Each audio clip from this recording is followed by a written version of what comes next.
Nunca volvió. No me gusta hablar de esto, pero ya pasaron más de 40 años y el pueblo sigue fingiendo que no pasó nada.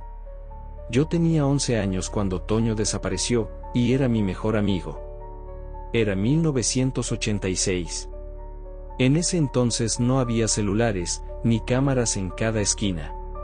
Los niños salíamos a jugar hasta que el cielo se ponía morado y las mamás gritaban nuestros nombres desde la puerta. Toño y yo siempre íbamos juntos, canicas, trompos, bicicletas viejas. Él vivía a 3 casas de la mía. Esa tarde me pidió que lo acompañara al terreno baldío detrás del panteón. Decía que había encontrado algo. No me quiso decir qué.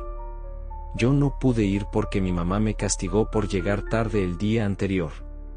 Toño se fue solo. Me acuerdo perfecto, llevaba una playera roja deslavada y una mochila azul rota. Fue la última vez que lo vi. Esa noche, su mamá llegó llorando a mi casa. Nadie lo había visto regresar. El pueblo entero salió a buscarlo con lámparas y radios. Buscaron en el río, en los cerros, en el panteón. Encontraron su bicicleta tirada cerca del baldío, pero no había huellas, como si alguien lo hubiera levantado del suelo. Los días pasaron. La policía dijo que quizás se había ido con algún familiar, luego que un desconocido pudo llevárselo. Nadie creyó nada. Lo más raro fue que nunca encontraron su cuerpo.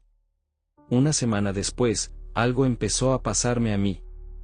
Por las noches escuchaba piedritas golpear mi ventana. Suaves. 3 golpes.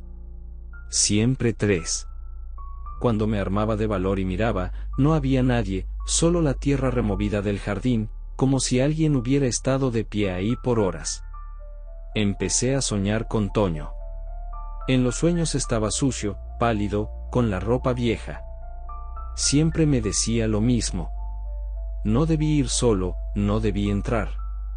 Una noche, ya cansado, decidí seguir el sonido. Las piedritas me guiaron hasta el terreno baldío. La luna alumbraba lo suficiente para ver un hoyo abierto, justo donde empieza el panteón. No era una tumba. Era algo más profundo, más negro. Desde ahí escuché su voz. Débil. Diles que aquí sigo. Salí corriendo. Nunca le dije a nadie. Tenía miedo de que no me creyeran, o peor, de que me obligaran a volver. Al día siguiente, el hoyo estaba cubierto. Como si nunca hubiera existido. Hoy soy adulto. Ya nadie habla de Toño. Su casa está abandonada. Pero a veces, cuando regreso al pueblo y paso cerca del panteón, escucho piedritas caer detrás de mí. 3 golpes.